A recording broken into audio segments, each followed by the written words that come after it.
Hello বন্ধুরা, কেমন আছো তোমরা সবাই? আশা করি তোমরা সবাই ভালোই আছো। আমার এই দুর্গাপূজা সিরিজে তোমাদের সবাইকে স্বাগত। আজকে আমি নর্থ কলকাতার টপ 5 বেস্ট প্যান্ডেল তোমাদের সামনে উপস্থাপন করতে চলেছি। ভিডিওটা দারুণ ইনফরমেটিভ হবে, আর এই ভিডিওটা দেখে নিলে নর্থ কলকাতার এই 5টা প্যান্ডেল কিন্তু তোমরা অনায়াসেই দেখে নিতে পারবে। আর বেস্ট প্যান্ডেল কিন্তু এই ভিডিওর মাধ্যমে তোমাদের সামনে আজকে আমি তুলে ধরবো। ভিডিও যদি ভালো লাগে আর চ্যানেলে যদি প্রথম হয়ে থাকো, চ্যানেলটাকে কিন্তু অবশ্যই সাবস্ক্রাইব করতে হবে। তোমাদের একটু সাপোর্ট আমাকে কিন্তু অনেক মোটিভেট করে।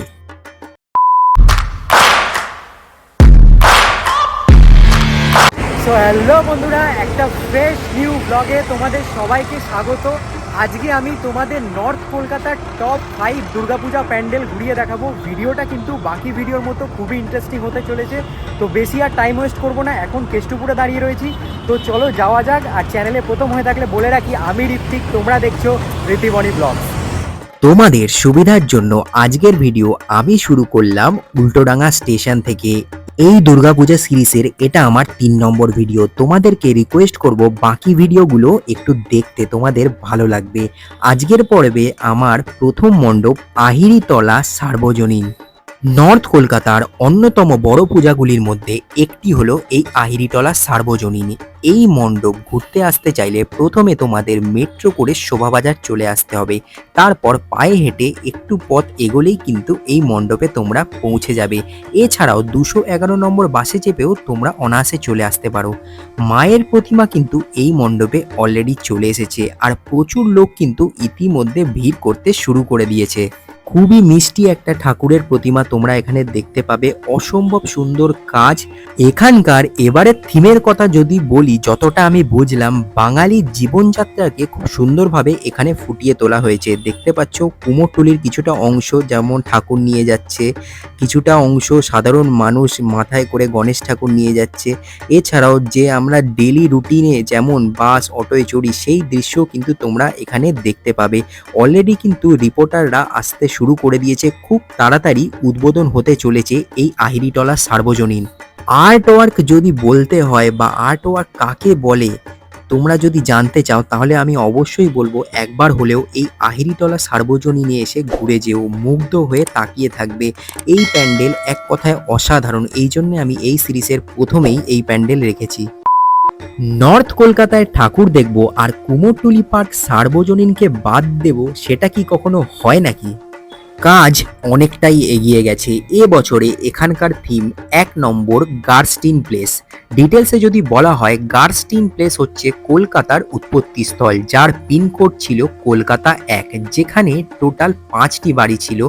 আর 5 নম্বর বাড়িটি গার্স্টিন প্লেস নামে পরিচিত ছিল। কুমোরটুলি পার্কের এবারের থিম সেই বাড়িটাই, 1 নম্বর গার্স্টিন প্লেস। সেই ইতিহাসকেই এখানে তুলে ধরা হয়েছে। পুজো উপলক্ষে কিন্তু এখানে ছোটোখাটো একটা মেলাও বসে। এছাড়াও এই পুজো মণ্ডপ কিন্তু অনেকটা বড় জায়গা নিয়ে তৈরি, তোমরা এখানে আসলে বুঝতে পারবে। তো নর্থ কলকাতা আসলে এই পুজোটায় কিন্তু মিস করা যাবে না, এই পুজোটা আসতেই হবে। কবিরাজ বাগান, যেটাকে আজকের এই ভিডিওর মেন আকর্ষণ বলা যায়। বন্ধুরা, এখন আমরা চলে এসেছি কবিরাজ বাগানে।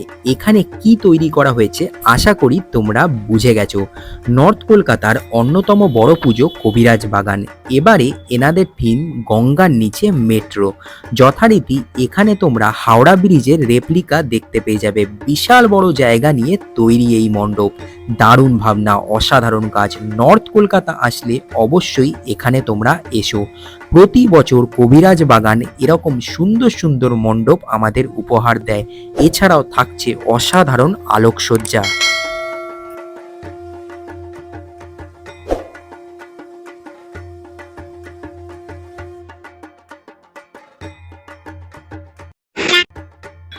আজকের পর্বে 4 নম্বর জায়গা হচ্ছে তেলেঙ্গা বাগান। নর্থ কলকাতার এটাও কিন্তু একটা বেশ ফেমাস পুজো বলা যায়। কাজ প্রায় শেষের দিকে। আর 2-1 দিনের মধ্যেই উদ্বোধন করতে হবে। তো জোর কদমে কিন্তু কাজ চলছে। এবারে এখানকার থিম হচ্ছে ওয়েস্টেজ অফ ফুড, অর্থাৎ আমরা যে খাবার অপচয় করি সেটা একদমই আমাদের করা উচিত নয়, এটাই এখানে বোঝানো হয়েছে। প্রচুর মানুষ এখনও আমাদের সমাজে এমন আছে যারা খেতে পায় না। অসাধারণ ভাবনা তেলেঙ্গা বাগান সার্বজনীন। তোমরা চারপাশে প্লেট ও প্লেটে থাকা খাবার দেখতেই পাচ্ছ।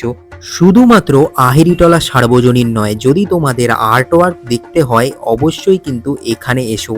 আহেরিটলা সার্বজনীনের কাজও যেমন আমার খুবই ভালো লেগেছে, তেমন তেলেঙ্গা বাগানেও অসাধারণভাবে কাজ করেছে।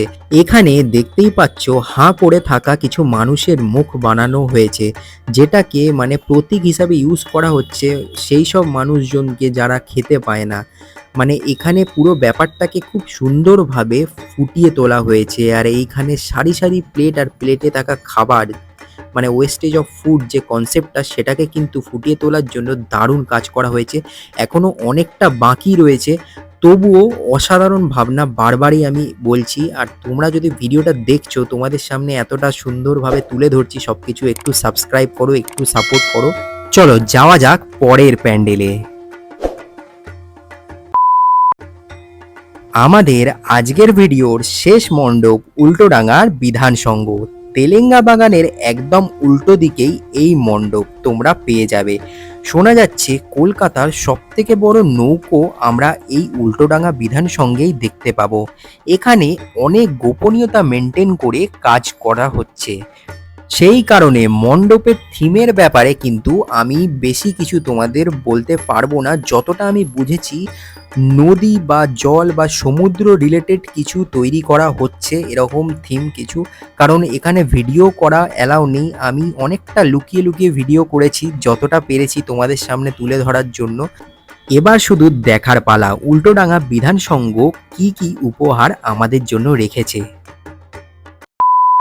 বন্ধুরা, তোমাদেরকে নর্থ কলকাতার টপ 5 পুজো দেখালাম। আশা করি ভিডিওটা তোমাদের ভালো লেগেছে। যদি ভিডিওটা ভালো লাগে তো চ্যানেলটাকে লাইক শেয়ার সাবস্ক্রাইব করতে হবে, একটু সাপোর্ট করতে হবে।